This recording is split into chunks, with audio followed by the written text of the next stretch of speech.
Magandang araw po sa inyong lahat. Ako po si Angelo Santos at ngayon ay tatalakayin natin ang paksang 5 dahilan kung bakit nagigising ang mga nakatatanda sa pagitan ng 2,3,00 gram madaling araw ayon sa isang doktor na Hapon. Mga minamahal kong kaibigan, ako po ay may 20 taon ng karanasan sa larangang ito. Lubos akong natutuwa na pinapanood ninyo ang video na ito. Marami sa ating manakatatanda ang madalas magising sa pagitan ng 2 hanggang 3 madaling araw para umihi. Nakakapagod kapag napuputol ang ating tulog sa kalagitnaan ng gabi na nagiging sanhingang panghihina at kawalan ng sigla sa ating katawan kinaumagahan. Madalas na iting iniisip na marahil ay dahil ito sa sobrang pag-inom ng tubig bago matulog at agad na iting sinisisi ang basong ang tubig na iyon. Ngunit huwag po muna na iting husgahan ang basong iyon. Ang tunay na salarin ay maaring ikagulat ninyo. At sa video na ito, ibabahagi ko ang 5 pinakakaraniwang dahilan, ang mga malalalim na sanhi kung bakit madalas nagigising ang mga nakatatanda sa pagitan ng 2,3,00 madaling araw, kasama ang mas simple ngunit epektibong solusyon na hindi nangangailangan ng gamot. Sa pamamagitan lamang ng tamang pag-unawa at paglalapat nito, mababawasan ninyo ng malaki ang bilang ng beses na kayo ay nagigising at may babalik ang mahimbing na tulog hanggang umaga simula ngayong gabi. At kung ito ang hinahanap ninyo, huwag kalimutang pindutin ang subscribe button para hindi ninyo makaligtaan ang mahahalagang payo para sa malusog na pamumuhay para sa inyo at sa inyong mga mahal sa buhay. At ngayon, inaanyayahan ko kayong makinig. Unang dahilan, masyadong gabing pag-inom ng tubig bago matulog. Mga kaibigan, upang simulan ang ating talakayan ngayon, nais kong ipaalala ang isang pamilyar na imahe. Sa gabi, marami sa atin ang may ugali na uminom ng isang basong maligamgam na tubig at maglagay pa ng isa sa tabi ng kama. Ang dahilan ay simple lang. Takot na matuyo ang lalamunan, gustong panatilihing mainit ang katawan, o nag-aalala na kung inom malapit sa oras ng pagtulog ay kailangang bumangon sa kalagitnaan ng gabi, kaya pinipili nilang uminom 1 oras bago matulog. Isang maliit na baso 1 oras bago matulog, mukhang ayos lang. Tila makatuwiran, ngunit ito ay isang malaking pagkakamali. Ang mali ay hindi sa dami ng iniinom, kundi sa oras ng pag-inom na masyado ng gabi. Ang ating katawan ay gumagana tulad ng isang sistema ng irigasyon at ang ating mga bato, kidneys, ang siyang masipag na tagapamahala. Kapag uminom kayo, ang tubig ay pumapasok sa tiyan, dahan-dahang nasisipsip ng bituka papunta sa dugo, at pinapataas ang antas ng tubig sa dugo. Natatanggap ng gabato ang senyales at nagsisimulang salain ang sobrang likido upang gawing ihi at ipadala sa pantok. Ang prosesong ito, mula sa pag-inom hanggang sa mapuno ang pantok, ay hindi nangyayari sa loop lamang ng ilang minuto kundi karaniwang tumatagal ng 1 hanggang 3 oras. Kaya naman, ang pag-inom 9,0 kam gabi kung matutulog kam 10,0 gabi ay maari pa ring magdulot kam pagkapuno kam pantok sa kalagitnaan kam gabi, nagigising sa inyo mula sa mahalagang mahimbing na tulog. Sa gabi, ang katawan ay naglalabas ng hormone na tinatawag na ADH upang utusan ang mga bato na pabagalin ang paggawa ng ihi para makatulog tayo ng mahimbing. Ngunit kung inom ng tubig malapit sa oras ng pagtulog, naintindihan ng katawan na gising pa ito na pinipigilan ang papel ng ADH, kaya't ang mga bato ay patuloy na nagsasala ng malakas tulad ng sa araw, mas mabilis mapuno ang pantok at napuputol ang tulog. Kaya, ang solusyon sa unang pagkakamali ay simple at hindi magastos. Baguhin ang nakasanayan. Ang ginintuang tuntunin na nais kong ipaalala ay itigil ang pag-inom ng maraming tubig kasama na ang sabaw o tesa nang hindi bababa sa 3 oras bago matulog. Halimbawa, kung matutulog kayong 10:00 gabi, ang huling basong tubig ay dapat inumin bago mag 7,0 gram gabi. Sa halip na uminom ng maramihan sa gabi, ugaling uminom ng tubig ng paunti-unti sa umaga at unang bahagi ng hapon. Sa mga oras na ito, mas aktibo ang katawan at mas mahusay ang pag-ihi nang hindi naapektuhan ang pagtulog. Kung kailangan talagang uminom sa gabi, isang maliit na lagok lang ang inumin. Iwasan din ang ugali na bumawi sa pag-inom sa hapon o gabi pagkatapos makalimot sa buong araw. Ang gawaing iyon ay naglalagay ng mas malaking pasanin sa mga bato sa gabi. Sa ilang komunidad ng mga nakatatanda sa Pilipinas, nang kanilang sinunot ang panuntunang itigil ang pag-inom 3 oras bago matulog, kapansin-napansin ang pagbaba ng dalas ng pagising sa gabi, naging mas mahimbing ang tulog at mas alerto sila sa umaga. Subukan ninyo ito at ibahagi ang inyong karanasan. Malay ninyo, ang munting payo ninyo ay makatulong sa iba. Ikalawang dahilan, huling hapunan at mamakaing diuretic. Kung umiwas na kayo sa pag-inom ng tubig sa gabi ngunit nagigising pa rin, maaring ang salarin ay nasa inyong hapunan. Maraming tao ang hindi nakakaalam na ang oras ng pagkain at ang uri ng pagkain ay maaring tahimik na nagpapahirap sa mga bato sa gabi. Tungkol sa oras, ang katawan ay parang isang barangay, maingay sa araw, ngunit kailangan ng katahimikan sa gabi para makabawi. Ang pagkain ng hapunan ng masyadong gabi at mabigat, halimbawa, kumain pagkatapos ng 8:00 ng gabi at matutulog na ng 10:00 ay nangangahulugang ang sistema ng panunaw ay gumagana pa rin habang ang katawan ay kailangan ng magpahinga. Hindi pa lumilipat ang katawan sa rest mode dahil kailangan pa nitong tunawin ang pagkain, lalo na kung ang hapunan ay sagana sa kanin, matatabang karne tulad ng adobo o lechon kawali, at mamantikang pagkain na nakakagambala sa tulog. Sa proseso ng panunaw, lumilikha ang katawan ng metabolic water, tubig na nalilikha kapag tinutunaw ang pagkain. Ang isang mangkok ng kanin o isang piraso ng karne ay naglalaman ng tubig na ito. Kahit hindi mo ito ininom, ito ay nasisipsip sa dugo, nagpapataas ng volume ng sirkulasyon, at ang mga bato ay kailangang magsala ng higit pa na nagiging sanhingang mabilis na pagkapuno ng pantok, tulad ng pag-inom ng tubig sa gabi. Ang isa pang patibong ay ang mga pagkaing natural na diuretic tulad ng pipino, kinsey, celery, asparagus, pakwan, ubas, bell pepper.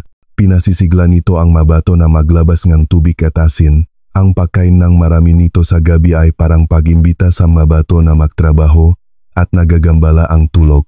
Ang mga maanghang na pampalasa, alak at kape ay nakadaragdag din dito. Pinapabilisan ng anghang ang sirkulasyon habang pinapababa ng alak ang ADH na nagiging sanhi ng mas maraming produksyon ng ihi. Ang kape ay may bahagyang diuretic na epekto. At ang pinakamatindi sa lahat ay ang asin. Ang maalat na pagkain, tulad ng tuyo o daing, ay unang nagpapanatili ng tubig sa katawan, pagkatapos ay bigla itong ilalabas sa kalagitnaan ng gabi na nagpapa-overload sa pantok at gumigising sa iyo. Kaya, ang solusyon sa ikalawang pagkakamali ay tapusin ang hapunan ng hindi bababa sa 3 hanggang 4 na oras bago matulog. Unahin ang mga magagaan na pagkain na mababa sa asin at mantika.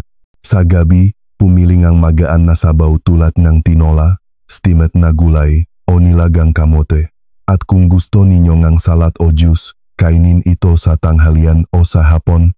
Ang isang simple at mainit na hapunan ay magpapakalma sa tiyan at maghahatid sa inyo sa isang buong gabing mahimbing na tulog. At tandaan, bago matulog, umihi muna ng isang beses na may kalmadong isipan. Ikatlong dahilan, pag-ihi ng nagmamadali, hindi ganap na na-empty ang pantok. Sa pagtatapos ng araw, kapag ang lahat ng gawain ay tapos na, madalas ang isip natin ay ligalik pa rin. Inisip kung ano ang bibilhin sa palengke para sa mga apo, kung may peste ba sa mga tanim sa hardin, o nakalimutan bang tawagan ang isang matandang kaibigan. Minsan, hawak pa rin ang cellphone, nagbabasa ng balita habang nasa banyo, at nagmamadali para matapos agad. Ito ang tinatawag na pag-ihi para lang masabing umihi. Ngunit sa huling hakbang na ito, na inaakalang kumpleto na, ay nagtatago ang isang banayad na pagkakamali.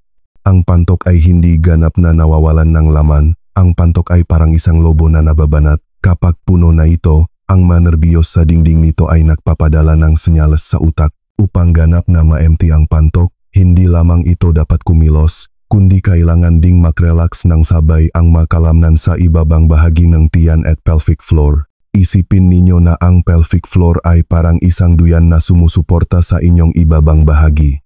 Kung ang bahaging ito ay hindi nakaka-relax, ang supot ng ihi ay hindi may lalabas ng husto, Kapag nagmamadali sa paghihi o pilit na umire para mapabilis, naninigas ang mga kalamnan ng pelvic floor na parang mahigpit na pagkakahawak sa dulong ng lobo habang gusto mong palabasin ang hangin. Hindi lahat ng ihi ay lumalabas. Bilang resulta, mangga 80,90% lamang ng laman ng pantok ang nailalabas. Ang natitirang 10,20% ay siyang utang na naiwan.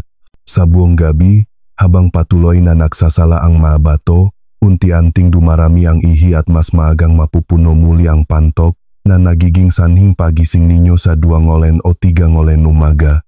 Sa kabilang banda, kung ganap na na-empty ang pantok bago matulog, makakakuha kayo ng ilang dagdag na oras ng mahimbing na tulog. Bukod dito, ang matagal na pananatilingan ihi sa pantok ay nagpapataas ng panganib ng urinary tract infection, UTI. Ang solusyon ay hindi gamot, kundi isang simpleng teknik na inirerekomenda ng mga eksperto, ang double voiding o 2 beses na paghihi. Ang paraan ay umupo ng maayos sa inidoro. Bago matulog, umupo kahit nasa mga kalalakihan. Sa posisyong ito, natural na nagre-relax ang pelvic floor muscles. 1. Unang paghihi, mag-relax at umihi ng normal. Huwag piliting umire, manatili sa nakaka-relax na posisyon sa loob ng 30 hanggang 60 segundo. Huminga ng malalim, bahagyang sumandal pasulong, at ipatong ang siko sa mga hita upang lumikha ng banayad na pressure sa pantok. 3. Pangalawang paghihi, subukang umihi muli. Kadalasan, mayroon pang natitirang ihi na lalabas at mararamdaman ninyong ganap na na-empty ang pantok. Gawing ugali ang double voiding tuwing gabi, tulad ng pagsisipilyo. Tumatagal lang ito ng 1,2 minuto, ngunit ang kapalit ay maraming oras ng mahimbing na tulog. Maraming mga pag-aral ang nagpapatunay na ang patuloy na pagsasagawa nito ay nakakabawas sa dalas ng pagising sa gabi at nagpapabuti sa kalusugan ng pantok. Kapag hindi napuputol ang tulog, mas malalim ito. Sa pagising, mas magaan ang pakiramdam, alerto, at puno ng enerhiya. Nasubukan niyo na ba ito? Kung ito ang unang beses ninyong marinig ang payong ito, mangyaring makiwan ng komento para malaman nating may bago tayong natutunan ngayon. Ika-4 na dahilan, masyadong mainit o malamig ang temperatura ng silid tulugan. Sino ang mag-akala na ang nakakapasong init ng gabi sa panahon ng tag-araw dito sa Pilipinas o ang nanunuot na lamig ng gabi ay maaring isang lihim na kaaway na tahimik na nag-uutos sa ating pantok na gisingin tayo? Ngayon, pag-usapan natin ang temperatura ng silid tulugan. Isang salik na tila walang halaga ngunit sa katotohanan ay maaring maging kaibigan o kaaway ng mahimbing na pagtulog. Ang katawan ay isang sopistikadong air conditioner. Ang pagtulog ay nangangailangan ng banayad na init. Kapag bahagyang bumababa ang temperatura ng katawan, mas madaling makatulog ng mahimbing.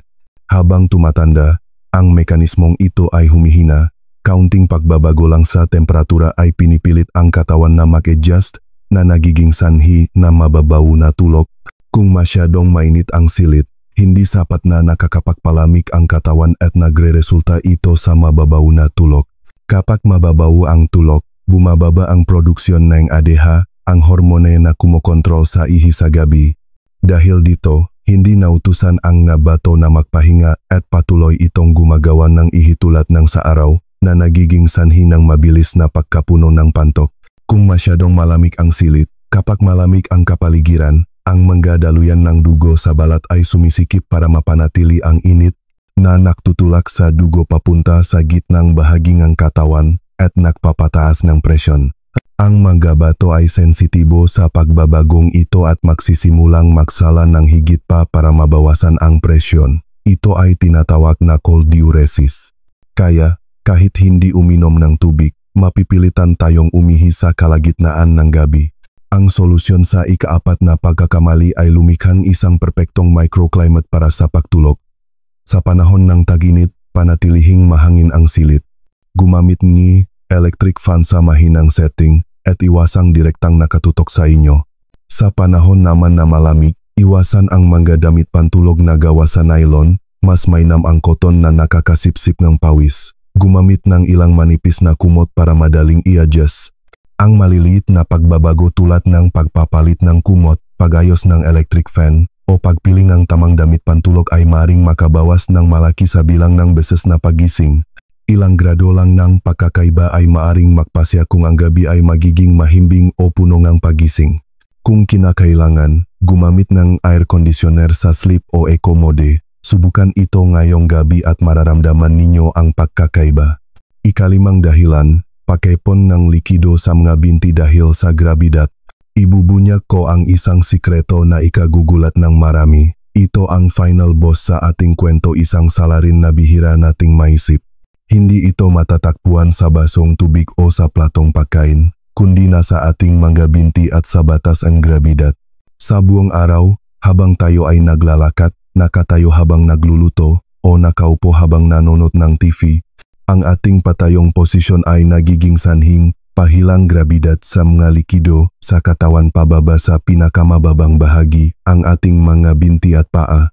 Sa mga nakatatanda, mas mahina ang mga ugat at sirkulasyon, kaya mas kapansin-pansin ang epektong ito. Maring hindi ninyo mapansin ang pamamaga, ngunit madalas ay nararamdaman ninyong mabigat at pagod ang mga binti. Sa pagtatapos ng araw, subukang diinan ng daliri ang inyong binti. Kung may naiwan na marka, iyon ay senyales ng pag-ipon ng likido. Kapag humiga na kayo para matulog, ang pahigang posisyon ay nag-alis ng epekto ng grabidad na nagpapanatili ng likido sa ibaba. Ang naipong likido sa mga binti ay dahan-dahang bumabalik sa sistema ng sirkulasyon na nagpapataas ng volume ng dugo. Natatanggap ng mga bato ang senyales at nagsisimulang magsala, lumilihan na ihi na dumadaloy sa pantok. Ang proseso ng pagbalik ng likido mula sa mga binti at pagproseso nito ng mga bato ay karaniwang tumatagal ng ilang oras, mga 3 hanggang 4 na oras.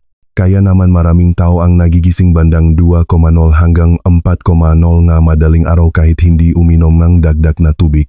Sa oras na iyon, sapat na ang naipong likido para mapuno ang pantok. Ang solusyon sa ikalimang pagkakamali ay simple ngunit napaka-epektibo. Labanan ang grabidad bago matulog. 1 oras bago matulog, maglaan ng oras para itaas ang inyong mga binti. Humiga at ipatong ang mga binti sa unan o isandal sa pader na mas mataas sa inyong puso sa loop ng mga 10 minuto. Ang paraang ito ay tumutulong sa maagang pagbalik ng likido para masimulan na nga bato ang pagsasala bago pa man kayo matulog. Pagkatapos itaas ang nga binti, huwag kalimutang umihi para mailabas ang bagong gawang ihi. Mas mainam na matulog ng nakatagilid sa kaliwa para mabawasan ang pressure sa pantok at mapabuti ang sirkulasyon. Maraming pag-aral ang nagpapakita na ang regular na pagtataas ng binti ay nakakabawas sa dalas ng paghihi sa gabi at nagpapabuti ng kalidad ng tulog. Sa ilang clinical trials, ang mga nakatatanda na nagtaas lang ng kanilang binti sa loop ng 10 minuto bawat gabi sa loop ng ilang araw ay nakaramdam ng malaking pagbaba sa bilang ng beses na sila ay nagigising. Hindi ito gamot, kundi pag-unawa at paggamit sa natural na batas ng katawan. Subukan ninyo ito at ibahagi ang inyong nararamdaman sa comment section. Malay ninyo, ang munting payo ninyo ay makatulong sa maraming iba pa na mahanap ang mahimbing na tulog. Konklusyon, kaya ngayong araw, sabay-sabay nating tinahak ang isang makabuluhang paglalakbay. Tinukoy natin ang 5 gawin na tila hindi nakakasama ngunit sila pala ang matahimik na magnanakaw ng ating tulog. Alalahanin natin, pag-inom ng tubig ng gabi na, huling hapunan o maling pagkain, paghihinang nagmamadali, pagtulog sa silid na masyadong mainit o malamig, at lalo na, ang hindi pag-release ng naipong likido sa mga binti bago matulog. 5 pagkakamali, ngunit isang napakahalagang aral. Ang pagtanda ay hindi isang hatol, at ang mahimbing na tulog ay maaari pa ring maibalik. Kung nararamdaman ninyong napakaraming impormasyon ngayon, huwag mag-alala. Hindi kailangang baguhin lahat sa isang gabi. Magsimula sa isang maliit na bagay, ang bagay na pinakanakatatak sa inyo at sa tingin ninyo ay ginagawa ninyo. Maaring ito ay ang baso ng tubig tuwing gabi, ang malat na isda sa hapunan, o ang paglalaan lamang ng dagdag na 2 minuto sa banyo para sa double voiding. Isang maliit na pagbabago na ginagawa ng regular ay maaring maging susi sa mga gabing mahimbing at sa mga umagang gigising kayo na walang pagod. Ang inyong katawan ay hindi sumusuko, naghihintay lamang ito ng tamang pangangalaga. At kung bibigyan natin ito ng pagkakataon, tutugon ito sa pamamagitan ng kamanghamanghang pagaling. Nagpapasalamat ako sa inyong panonod hanggang sa dulo ng video. Kung nakita ninyong kapakipakinabang ito, bigyan niyo po ako ng isang like para malaman kung nasa tamang landas ako. At huwag kalimutang ibahagi ito sa inyong mga mahal sa buhay na nahihirapan matulog, dahil ang mahimbing na tulog ay isang napakahalagang regalo na hindi dapat ipagkait sa iba. At pakitandaan, pindutin ang subscribe button at ang maliit na kampana sa tabi nito para hindi ninyo makaligtaan ang iba pang mahahalagang paksa tungkol sa kalusugan. Ako po si Angelo Santos, bumabati sa inyo ng mabuting kalusugan, mahimbing na tulog gabi-gabi, at isang masaya at payapang buhay araw-araw.